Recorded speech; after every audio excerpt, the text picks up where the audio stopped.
दोस्तों, स्वागत है आपका आज की कहानी में। आज की कहानी है कलकत्ते में एक रात। कलकत्ता जाने का मेरा पहला ही मौका था। मैं संध्या समय वहां पहुंचा और हैरिसन रोड पर एक होटल में ठहर गया। होटल में जो कमरा मेरे लिए ठीक किया गया था, उसमें सब सामान ठिकाने लगाकर थोड़ी देर मैं सुस्ताया।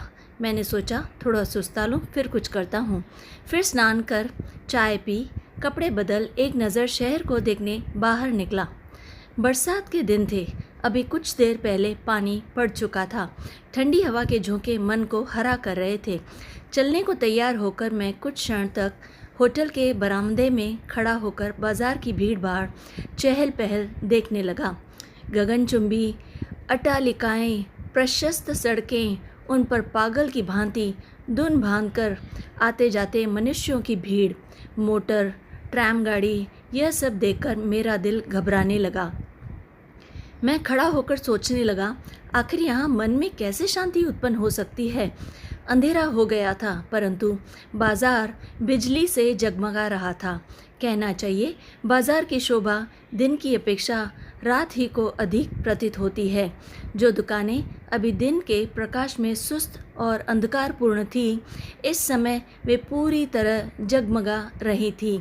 ग्राहकों की भीड़ भाड़ के क्या कहने थे, किसी को पलक झपकने की फुर्सत ना थी। कुछ देर बाजार की यह बहार देखकर मैं नीचे उतरा।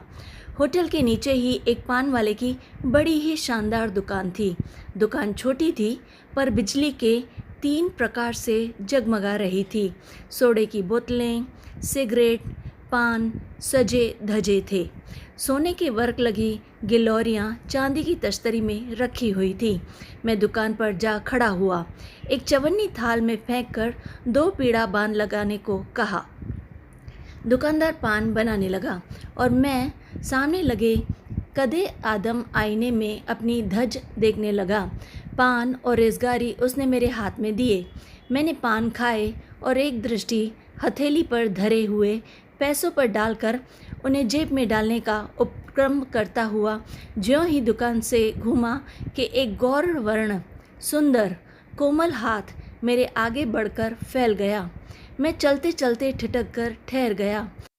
मैंने पहले उस हाथ को और फिर उस सुंदर युवती को ऊपर से नीचे तक देखा। वह सिर से पैर तक एक सफ़ेद चादर लपेटे हुए थी। चादर कुछ मैली ज़रूर थी, परंतु भिखारियों जैसी तो बिल्कुल नहीं लग रही थी। उसने अपना मुख भी चादर में छिपा रखा था। सिर्फ 2 बड़ी बड़ी आँखें चमक रही थी। आँखें खूब चमकीली और काली थी। उनके ऊपर खूब पतली कोमल बोहें। उनके ऊपर चांदी के समान उज्ज्वल साफ चिकना ललाट। चिकने और घुंघराले बालों की एकाध लट उस पर खेल रही थी। यद्यपि एक प्रकार के भद्दे ढंग से अपने शरीर को उस साधारण चादर में लपेट रखा था, परंतु उसमें से उसकी सुडौल देहयष्टि और उत्फुल्ल यौवन फूटा पड़ता था।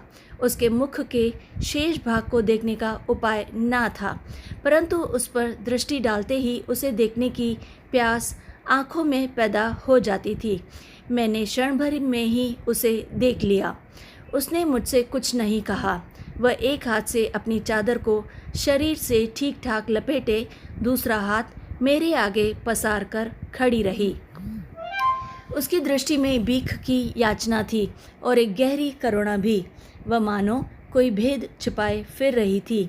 मैं एकाएक पागल सा हो गया, कुछ कह न सका। मैंने हाथ के कुल छुट्टे पैसे उसके हाथ में दे दिए। पैसे पाकर उसने बिना ही देखे मुट्ठी में भर लिया। फिर उसने एक विचित्र दृष्टि से मेरी ओर देखा। वह धीरे धीरे वहाँ से खिसक कर सड़क के दूसरे छोर पर एक खंबे के सहारे खड़ी हो मेरी ओर लगातार देखने लगी। मुझे मालूम हुआ वह मुझसे कुछ कहना चाहती है। मेरे मन में कुछ विचित्र गुदगुदी सी पैदा होने लगी। बड़े नगर के विचित्र जीवन का मुझे कुछ ज्ञान न था। मैं देहात के शांत वातावरण में रहने वाला आदमी, परंतु वह स्त्री वहाँ खड़ी मेरी तरफ लगातार देखती ही रही। जहाँ वह खड़ी थी वहाँ काफ़ी अंधेरा था। कुछ देर खड़ा मैं उसे देखता रहा। मुझे उसके निकट जाना चाहिए या नहीं, मैं यही सोचने लगा। अंत में मैं साहस करके उसके पास गया, मुख से चादर का प्रावरण हटा लिया और बड़ी बड़ी आंखों से मेरी तरफ अभिप्रायपूर्ण दृष्टि से देखने लगी, जैसे अजगर अपनी प्रथम दृष्टि से अपने शिकार को स्तंभित कर देता है। उसी प्रकार मैं स्तंभित सा हो गया। उस अंधकार में भी उसके मुख चंद्र की आभा फूटकर निकली पड़ी थी। उसके मृद कोमल स्वर में कहा, आप डरते तो नहीं? प्रश्न सुनकर मैं अचकचा गया। मैंने कहा, नहीं, कहो क्या बात है, मेरे साथ आइए, मैं इसी ट्राम पर सवार होती हूँ, आप भी इसी पर चढ़ जाइए, मुझसे दूर बैठिएगा, मैं जहाँ उतरूँ आप भी उतर जाइएगा। वह बिना मेरे उत्तर की प्रतीक्षा किए ही सामने जाती हुई ट्राम पर चुपचाप चढ़ गई और मैं विकारग्रस्त रोगी की भांति बिना कुछ सोचे विचारे कूद कर ट्राम पर चढ़ गया। बाजारों, चौराहों और पार्कों को पार करती हुई ट्राम चली जा रही थी। वह रहस्यमय स्त्री एक खिड़की के बाहर मुंह निकाले बैठी थी। उसके अंग का कोई भी हिस्सा नहीं दिखाई पड़ता था। मेरा दिल घबराने लगा। कई बार मैंने ट्राम से उतरने की इच्छा की, पर जैसे शरीर कीलों से जड़ दिया गया हो, मैं उठ ही नहीं सकता था। अब उजाड़ सा मोहल्ला आ रहा था, शायद कोई मैदान था। बाजार पीछे छूट गए थे। दूर दूर बिजली की बत्तियां टिमटिमा रही थी। ट्राम कड़कती जा रही थी। रात अंधेरी थी और बिजली के खंभों के चारों ओर अंधकार कुछ अद्भुत सा जान पड़ता था। सड़कें सुनसान थी। बहुत कम आदमी सड़कों पर आते जाते दिखाई पड़ते थे। अब मैं ऊब उठा। मेरे मन में कुछ संदेह उठ रहे थे। बड़े शहरों में बहुत सी ठगी होती है, यह सुना था मैंने। इससे मन बहुत चंचल हो रहा था। ज्यों ही ट्राम ठहरी, मैं उस पर से कूद पड़ा, साथ ही वह स्त्री भी उतर पड़ी। मैं एक और चलने को उद्यत हुआ ही था कि उसने बारीक और कोमल स्वर में कहा, उधर नहीं, इधर आइए। मैंने रुककर देखा। उसने पास आकर वही जादू भरी आंखें मेरी आंखों में डालकर कहा, तुमने कहा था मैं डरता नहीं। मैं डरता तो नहीं, तब आगा पीछा क्या सोच रहे हो? भागने की जुड़ात में हो क्या? अगर नहीं चलना तो अभी बता दो, मैं जानना चाहता हूँ तुम क्या चाहती हो। मैंने आखिर उससे पूछ ही डाला, क्या यहाँ खड़े खड़े आप मेरा मतलब जानना चाहते हैं? अनजाने में कहीं जाना नहीं चाहता, तब यहाँ तक क्यों आए? अगर नहीं आना था तो शुरू से ही ना आते मेरे पीछे। तुम हो कौन? एक दुखिया स्त्री? कहाँ रहती हो? निकट ही। वह क्या मकान दिखाई दे रहा है? उसने सामने एक साधारण घर की ओर संकेत किया तो मैं समझ गया कि वह वहीं की रहने वाली है। वहाँ और कौन है? मेरा पति है। वह कोई काम क्यों नहीं करता? तुम्हें भीख मांगकर उसे खिलाना पड़ता है? आप तो सब बातें यही ख़त्म कर देना चाहते हैं। मैं घर नहीं जाना चाहता। तुम्हें यदि कुछ सहायता चाहिए तो मैं तुम्हें दे सकता हूँ। आप चले जाइए, मुझे आपकी सहायता नहीं चाहिए। क्या इसीलिए यहाँ तक आए थे, जैसे कि आप भाग जाएं आधे में? उसने हंसकर कहा और फिर ऐंठ कर चल दी अपने रास्ते पर। वह अद्भुत अज्ञात सुंदरी बाला मुझ अपरिचित से सुनसान रात्रि में ऐसी नोकझोंक से बातें करके चल दी। मुझे ऐसा प्रतीत हुआ कि वह किसी रस्सी से बांधकर मुझे खींचे लिए जा रही है और मैं चुपचाप उसके पीछे पीछे चल दिया था। मैंने कहा, ठहरो, नाराज़ क्यों होती हो? सुनो तो ज़रा। वह खड़ी हो गई। मैंने पास जाकर कहा, आखिर तुम्हारा मतलब क्या है? साफ साफ क्यों नहीं कहती हो? उसने क्षण भर उन चमकीली आंखों से मेरी तरफ चुपचाप देखा, मुख पर से चादर का आवरण हटाया। उस अंधकार में भी मैं उस मोहक लावण्य को देखकर विचलित हो गया। उसने कहा, एक औरत से डरते हो? यह कैसे हो सकता है? डरता नहीं हूँ। तब चले आओ चुपचाप मेरे पीछे पीछे। वह बिना मेरा मत जाने ही चल दी। मैं मंत्रमुग्ध की भांति उसके पीछे चल दिया। सड़क से गलियों में और गली से एक बहुत ही संकरी गली में वह घुसती ही चली गई अपने घर की ओर। अंत में एक मकान के द्वार पर जाकर उसने कुछ संकेत किया। एक बूढ़े आदमी ने आकर द्वार खोल दिया। वह मेरी तरफ भीतर आने का संकेत कर आगे चुपचाप बढ़ गई। मैं भी धड़कते हृदय से भीतर घुसकर उसके पीछे पीछे चल दिया। मेरे भीतर आने पर बूढ़ा द्वार अच्छी तरह बंद करके हमारे पीछे पीछे आने लगा। दूसरी मंजिल पर पहुंचकर उसने बूढ़े से कहा, बाबू को तुम ऊपर ले जाकर बैठाओ, मैं अभी आती हूँ। यह कहकर वह उस कमरे से चली गई। मैं वहीं खड़ा उस बूढ़े का मुंह देखने लगा। उस स्थान पर बहुत अंधकार न था, फिर भी बूढ़े का चेहरा साफ साफ नहीं दिखाई पड़ता था। उसने अदब से झुककर कहा, चलिए मेरे पीछे पीछे आइए। वह आगे आगे चल दिया और मैं उसके पीछे चढ़ता ही गया। चौथी मंजिल पर एक खुली छत थी। उस पर एक अच्छा खासा कमरा था। कमरा बंद था। बूढ़े ने अपनी जेब से चाबी निकालकर उसे खोला। स्विच दबाकर ज्वलंत रोशनी करके मुझे भीतर आने का इशारा किया। भीतर कदम रखते ही मैं दंग रह गया।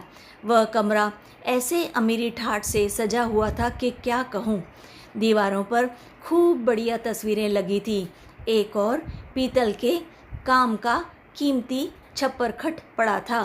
फर्श पर आधे में ईरानी कालीन बिछा था और शेष आधे में बालिश्त भर मोटा गद्दा, जिस पर स्वच्छ चांदनी बिछी थी। 10-12 छोटे बड़े तकिए उसमें सजे थे। फर्नीचर बहुत नफासत से सजाया गया था।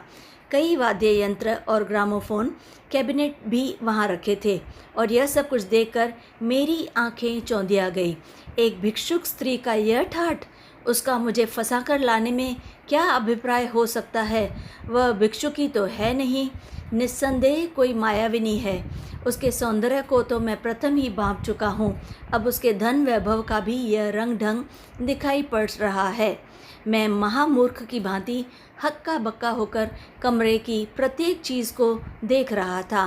बीच बीच में मैं घबरा भी उठता था कि कहीं कोई आफत न सिर पर आ टूटे। वही बूढ़ा एक बड़ी ट्रे में बहुत सा नाश्ते का सामान ले आया। उसमें अनेक बंगाली अंग्रेज़ी मिठाइयाँ, नमकीन, चाय, फल, मेवा और न जाने क्या क्या चीज़ें थी। सब कुछ बहुत ही बढ़िया था। राजाओं को भी ऐसा नाश्ता शायद ही नसीब होता हो। बूढ़े ने नाश्ता सामने रख कर कहा, मालकिन अभी तशरीफ़ ला रही हैं, तब तक आप थोड़ा जल पान कर लीजिए। मेरा मन क्या जल पान खाने में था। मैंने अचकचाकर कहा, तुम्हारी मालकिन कौन है, कहाँ है, जो मुझे लाई थी, क्या वही है? बूढ़े ने विनीत स्वर में कहा, सरकार, यह सब कुछ आप उन्हीं से पूछ लीजिए। यह कहकर वो चुपचाप चला गया। मैं उठकर कमरे में टहलने लगा। जलपान मैंने नहीं किया। अगर इसमें जहर मिला हो तो, कोई धोखे की बात हो तो। मैं उस आफत से भागने की जुड़त लगाने लगा, परंतु वह रहकर मेरे पैर जकड़े जाते थे। मैं अभी सोच ही रहा था कि एक परम सुंदरी युवती ने कमरे में कदम रखा। वह बहुमूल्य साड़ी पहनी थी, जिसके जिस्म पर अनेक तरह के सोफियाने और नाजुक रतन जड़ित गहने थे। वह मुस्कुराती आई और मेरे पास सोफ़ा पर आकर बैठ गई। उसके रूप की दोपहरी मुझसे सही ना गई। मेरी आंखें चौंधियाने लगी। वह रूप और यौवन, ऐश्वर्य और मादकता, मेरे होश उड़ गए। उसने वीणा विनिंदित स्वर में कहा, आपको बहुत देर इंतज़ार करना पड़ा, आप शायद नाराज़ हो गए, क्यों? वह हंस दी। मैं हंस न सका। मेरे मन में उसे देख वासना तो उद्दीप्त हो गई थी, पर मैं बुरी तरह घबरा रहा था। इस मायाजाल के भीतर क्या है, मैं जानने को छटपटा रहा था। वह और मेरे निकट खिसक आई। उसने उसी भांति हंसकर कहा, आपने अब तक चाय नाश्ता भी नहीं किया और अब बोलते भी नहीं, इसका सबब मैं क्या समझूं? उसने एक तीखे कटाक्ष का वार किया। मैंने देखा और समझा वही है, परंतु इसका क्या कारण हो सकता है कि यह अद्भुत स्त्री इस प्रकार भिखारिनी बनकर लोगों को फांस कर ले आती है। मैंने उससे पूछा, तब वहाँ आप ही थी? कहाँ? बाजार में? और मेरे साथ भी? वाह, वहाँ मैं क्यों होने लगी? वह हंस दी। उसका उत्साह लगातार बढ़ता ही जा रहा था और वह अत्यधिक मेरे निकट आ रही थी। उसने निकट पाकर स्निग्ध स्वर में कहा, आप शायद मेरी दासी की बात कह रहे हैं। यदि वह आपकी दासी थी तो क्या आप कृपा कर मुझे यह भेद खोल सकेंगी कि किस कारण आप इस प्रकार जाल में फांस कर लोगों को घर में बुलाती हैं? मेरी बात सुनकर वह एकदम उदास हो गई। आपको यदि कुछ ज़्यादा कष्ट हुआ हो तो आप जा सकते हैं। मैंने तो आपको एक धर्मात्मा आदमी समझकर इस आशा से कष्ट दिया था कि एक दुखिया अबला का कष्ट आप दूर करेंगे, परंतु मर्द जैसे सब हैं वैसे ही आप भी हैं। वह सिसकियाँ लेने लगी। मैं बहुत लज्जित हुआ। वास्तव में मैंने बहुत ज़्यादती कर दी और रूखी बात कह दी थी। मैंने कहा, आपको इतना क्या दुख है जो आप मुझसे कहना चाहती है, तो मैं अपनी शक्ति भर उसे दूर करने का उपाय करूं। इस पर मुझे विश्वास कैसे हो? उसने आंसुओं से भीगी हुई पलकों को मेरी ओर उठाकर कहा। उस दृष्टि से मैं विचलित हो गया। मैंने कहा, यद्यपि मेरी आदत नहीं, फिर भी मैं आपसे कुछ पूछना चाहता हूँ और कसम खाने को तैयार हूँ। उसके होठों पर मधुर मुस्कुराहट फैल गई। उसने कहा, अब मुझे विश्वास हो गया। इतने ही में वही बूढ़ा एक ट्रे में शराब की एक बोतल, ग्लास और कुछ नमकीन ले आया। शराब से यद्यपि मुझे परहेज न था, परंतु उस समय मैंने शराब पीने से साफ इनकार कर दिया। इस पर उसने बड़े तपाक से कहा, बस तो इसी पर आप कसम खा रहे थे? आपने अगर पहले कभी नहीं पी है तो मैं आपसे बिल्कुल ज़िद नहीं करूँगी, परंतु यदि आप पीते हैं तो शौक़ फरमाइए, थोड़ी सी लीजिए ना। गरीबों की आखिर कुछ चीज़ तो मंजूर फरमाइए। उसने इस अंदाज से यह बात कही और बोतल से शराब उड़ेल कर मेरे मुंह में लगा दी कि मैं कुछ भी न कह सका। गले में शराब से सिंचन पाकर मैंने मन में उत्तेजना का अनुभव किया। मैं अपनी परिस्थिति को भूल गया। धीरे धीरे जब मेरी आँख खुली तो मैंने अपने को अपने होटल के कमरे में पलंग पर पड़ा पाया। मैं हैरान हो गया। धीरे धीरे मैंने आंखें खोली। प्रातःकाल की धूप खिड़की से छनकर कमरे में आ रही थी। मेरा सिर बुरी तरह चकरा रहा था और शरीर में बड़ी जोर का दर्द था। कई मिनट तक मैं बिना हिले डुले पड़ा रहा, जैसे शरीर का सत्व निकल गया हो। धीरे धीरे मुझे रात की सब घटना स्मरण हो गई। मैं हड़बड़ाकर उठ खड़ा हुआ। पहले मुझे यह नहीं मालूम हुआ कि मैं होटल में हूँ। पीछे मैंने अपने कमरे को पहचाना। सब बातें स्वप्न के समान आँखों के सामने घूमने लगी। सिर अब भी बुरी दर्द से फटा पड़ा था। मैं उठकर बैठ गया और दोनों हाथों से सिर को दबाकर बैठा रहा। मैं यहाँ कैसे आ गया? रात क्या मैं वहाँ नहीं गया था? नहीं, यह कैसे हो सकता था? सचमुच मैं तो गया था वहाँ ट्रैम में। मैंने देखा मेरे शरीर पर वही कपड़े थे जो मैंने शाम को घूमने जाने के समय पहने थे। एकाएक मैंने देखा मेरे हाथ की हीरे की अंगूठी गायब है। जेब का मनी बैग भी नहीं है। यह देखकर तो मैं बिल्कुल बौखला गया। मैंने होटल के रूम की घंटी बजाई। नौकर ने आकर बताया कि आप बहुत रात पाए गए थे। आप ज़्यादा शराब पी ली थी, इससे बदहवास हो गए थे। आपके जिन मित्र के यहाँ आपकी दावत थी, उनके 2 आदमी आपको यहाँ छोड़कर गए हैं और उन्हीं की गाड़ी में आप यहाँ तक आए थे। मैंने जल्दी कोट बटन पर डाला और धड़धड़ाता हुआ पुलिस ऑफिस में पहुँचा। सब घटना की मैंने रिपोर्ट लिखाई। मेरा वर्णन सुनकर इंस्पेक्टर मुस्कुराने लगे। वे तुरंत ही 2 कांस्टेबलों को लेकर मेरे साथ चल दिए। मैं अनायास ही ठिकाने पर जा पहुंचा, जिस घर में जाकर मैं बेवकूफ़ बना था। इस समय उसके दरवाजे में ताला लगा पड़ा था और उस पर टू लेट का साइन बोर्ड लगा था। पूछने पर पड़ोस के एक संभ्रांत बंगाली महाशय ने आकर कहा कि अरे, यह मकान तो उन्हीं का है और किराए को खाली है तथा कई महीने से इसमें कोई भी नहीं रहता है।